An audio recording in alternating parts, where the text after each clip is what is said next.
Hi friends, it's Katya. Welcome back. It is my favorite time of year. It's best of list season, so I'm going to be talking about my favorite books that I read in 2024. And unlike past years, I have ranked these this time. I wasn't able to make a top 10 list because I couldn't decide. So instead of just a top 10 list, it's going to be a top 11 list, but I have ranked these books, so it is a very specific countdown. Some of the books towards the end of the list you can maybe shuffle around a little bit, but my top two are a very specific and strong top two, which I'm so excited to get to. This is quite a varied list as well. We've got quite a few genres and some genres that I didn't expect would make it onto this list. There's a horror book on this list, which if you know me, that is very, very unusual for me. I've got some contemporary fiction, historical fiction, fantasy as always, romance as always. So without further ado, let's get into my number 11 spot. I read a lot of Sarah J Maas this year. She was definitely my most read author of 2024. I was reading some of her series for like buddy reads and book clubs that I'm in, and if I'm being totally honest, her books didn't always hit for me. Most of them hovered around a 3-star, but this one was by far my favorite. I was completely glued to it. Despite its popularity, I somehow hadn't been spoiled for it, so it was so much fun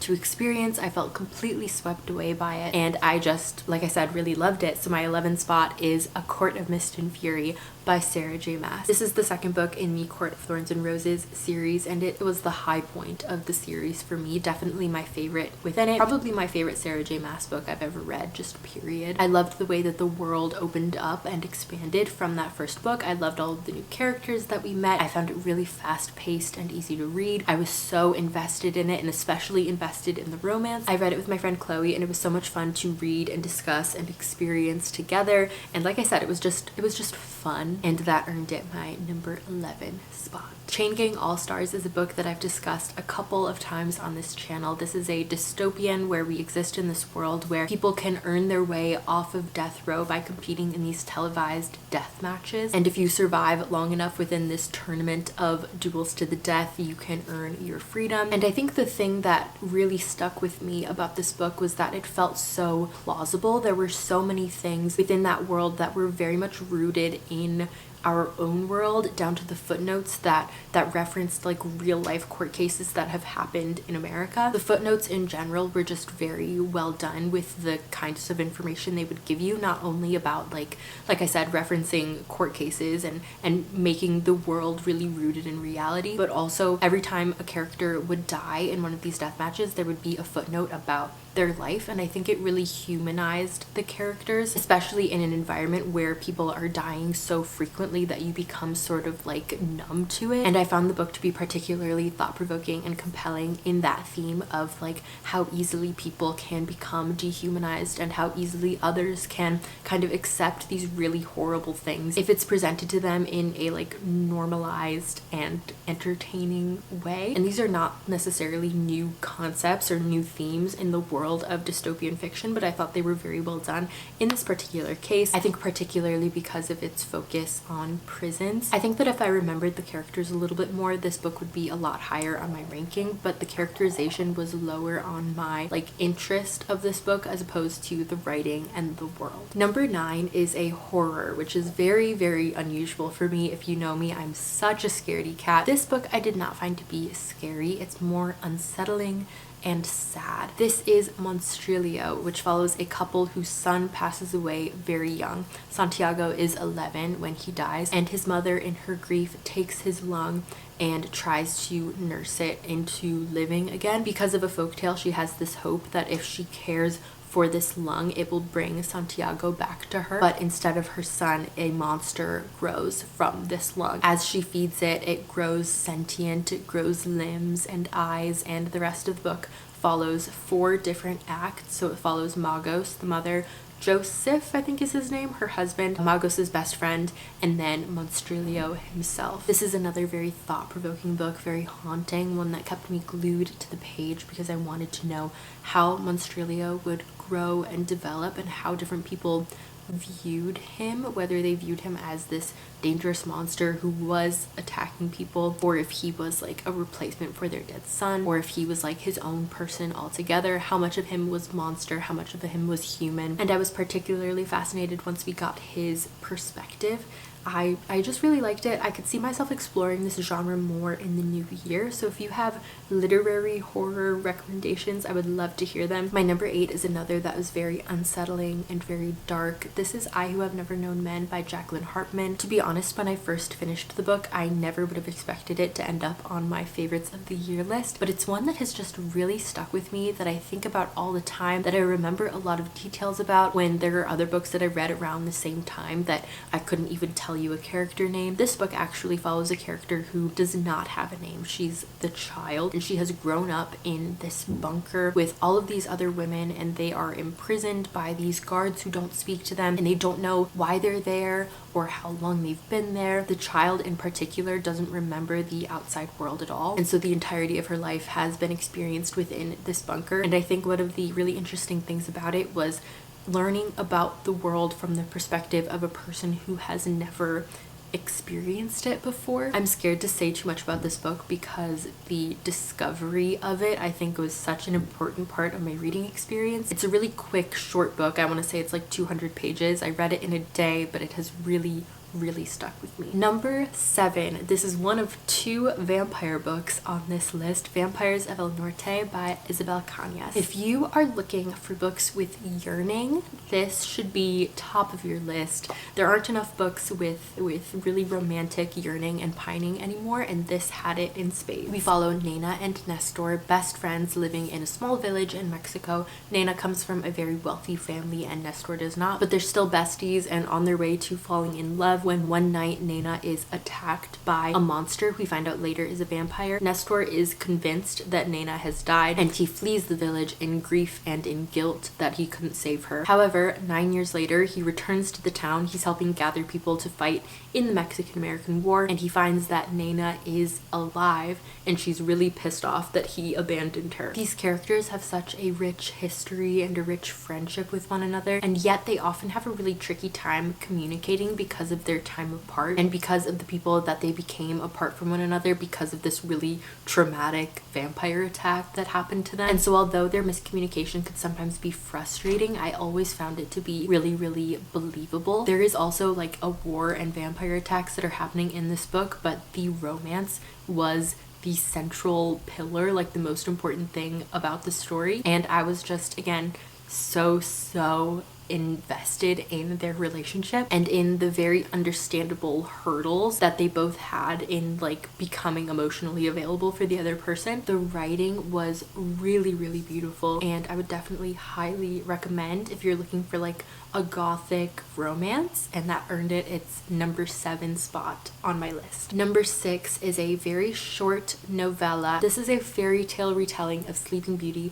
called Thornhedge by T. Kingfisher. This book asks the question of what if Sleeping Beauty was asleep for a reason? What if Sleeping Beauty was actually a villain and keeping her asleep was protecting everybody else? We follow Toadling, who is this sort of fairy were-toad creature who has been tasked with watching over the sleeping princess and making sure that she does not wake up and terrorize the world, because in this story the Sleeping Beauty character is actually this like horrible sadist with magical powers, and so Toadling is making sure that she stays under this magical sleeping spell in order to protect the world. I loved the way that this book was written. It felt very fairy tale-esque in that the whole time I was reading the book I felt like I was being told a bedtime story, a sometimes very weird, creepy bedtime story, but I loved the way that everything unfolded and the way that Toadling's story was slowly revealed to us. The way the story opens up is that Toadling has been watching over Sleeping Beauty for many, like hundreds of years, and there is this sort of princely character who comes to wake up Sleeping Beauty, and Toadling has to kind of share her story in an effort to stop him.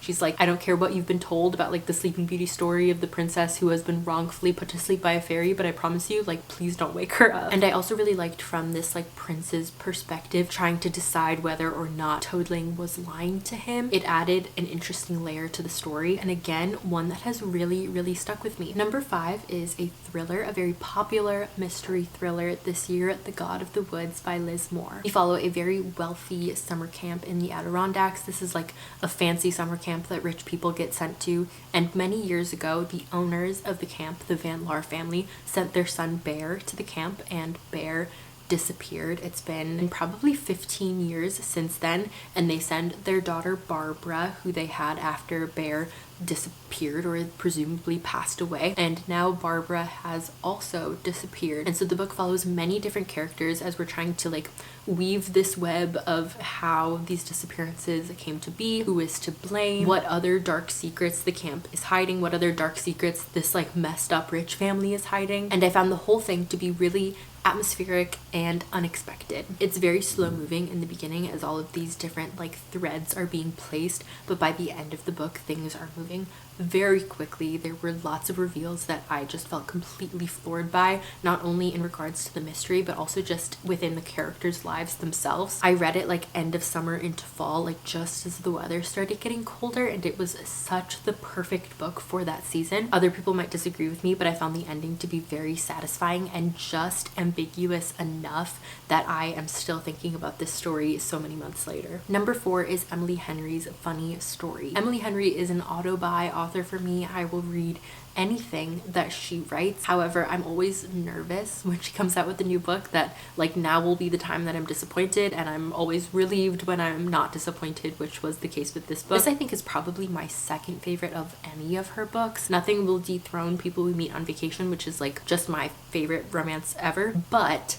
this is a close second. We follow Daphne and Miles, who have just recently gone through breakups, and their exes are now dating each other. So Daphne's fiance Peter and Miles's girlfriend Petra were best friends, and then they decided that they wanted to be more than friends and left Daphne and Miles. Now Daphne and Miles are living together in an apartment together because they both just lost their partners and roommates, and eventually the two of them start fake dating to make Peter and Petra like jealous or just feel bad, and their own romance starts to bloom and develop from there. My favorite part of the romance between Daphne and Miles was the very pure friendship at the heart of it. I found myself towards the end of the book not really caring whether or not they ended up in a romantic relationship because it was so clear how they had changed and affected each other. I think particularly because Daphne in her previous relationship had talked about how easily she kind of lost herself in it and really changed herself for the person that she was dating. But when she was with Miles, she felt more comfortable and more empowered, just kind of like being herself, which I thought was such good character growth for her. And Miles as a love interest was so thoughtful and caring and very acts of servicey in the way that he cared about Daphne. And in typical Emily Henry fashion, there was a love confession towards the end of the book that made me cry. This book made me laugh, made me cry, made me swoon, and it is my number 4 favorite book of the year. Number 3 is The Wedding People. This book follows Phoebe, who is in a very dark time in her life.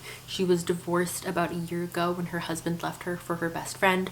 Her cat just passed away, which was such a sad scene to read. She feels very directionless and like she's not appreciated at work. She doesn't feel motivated to write, which is something that she used to really love to do. And so we start the book following a very depressed Phoebe, and giant trigger warning, the book starts out with Phoebe wanting to kill herself. And so she checks herself into this very fancy hotel that she had always dreamed of visiting, and she decides that that is going to be the place that she's going to die. However, when she arrives at the hotel, she finds out that she is the only person there who is not there for this one specific wedding. She's the only person there who's not one of the wedding people, and through some like hijinks and silly things, she ends up befriending the bride. They end up having this very deep and special conversation that really illustrates a connection between the two of them, and the bride asks Phoebe to be her maid of honor. So throughout the rest of this book, her suicide mission is put on hold as Phoebe integrates herself within this wedding party and ends up making new friends and growing a new family of people that she never would have met otherwise. It's very touching, very wholesome, but never cheesy, which I think is such a delicate line to walk, and the author does a really good job in this case, and I recommend it if you like your books full of light and hope. Now we're getting into the top 2, and my number 2 book might not be for everyone, but it was very much for me. If you, like me, read a lot of vampire and paranormal romance books in middle school, I'm talking Twilight,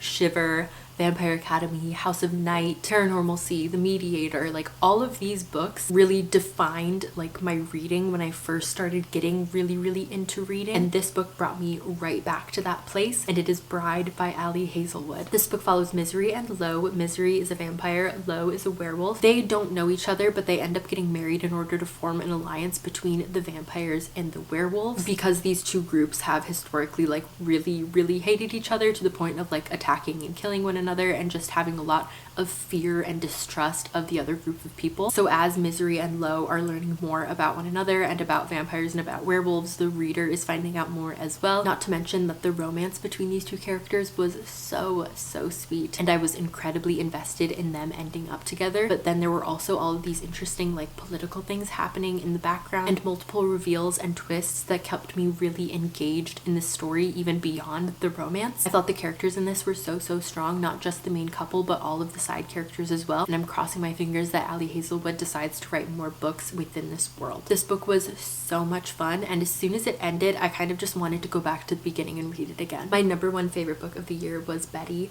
by Tiffany McDaniel. This is a very dark, sad story following our main character Betty, who is one of the younger children in a very large family who they're poor, they're living in Ohio, and unfortunately a lot of tragedies befall them to the point that they kind of think that they're cursed. The story is very episodic, so we're not moving through a super strong plot. It's just these like scenes and events from Betty's life, but the characters are so vividly drawn, and the writing, like, oh my god, I'm trying to think of a stronger word than beautiful and stunning. They're like these incandescent, iridescent, glowing words that just leap off the page. And if that sounds like something that you would enjoy, I implore you to read Betty. I think just from reading the prologue you could get a good idea of if the writing was for you. Even the first 2 pages made me cry because of how moved I was by the writing. So if you're looking for a book that will make you cry from beauty and sadness, I definitely recommend my number one book of the year, Betty. Thank you so much for watching this video and for spending time with me. I really appreciate you, and I will ask you to please let me know down below your favorite book that you read in 2024. I would love to hear about it. I would love to get some recommendations moving into 2025. If you want to chat more about books with me, I will link my most recent wrap-up of book reviews. You can also follow me on Goodreads, and I just recently made a fable which I will link down below, and I will see you in my next video.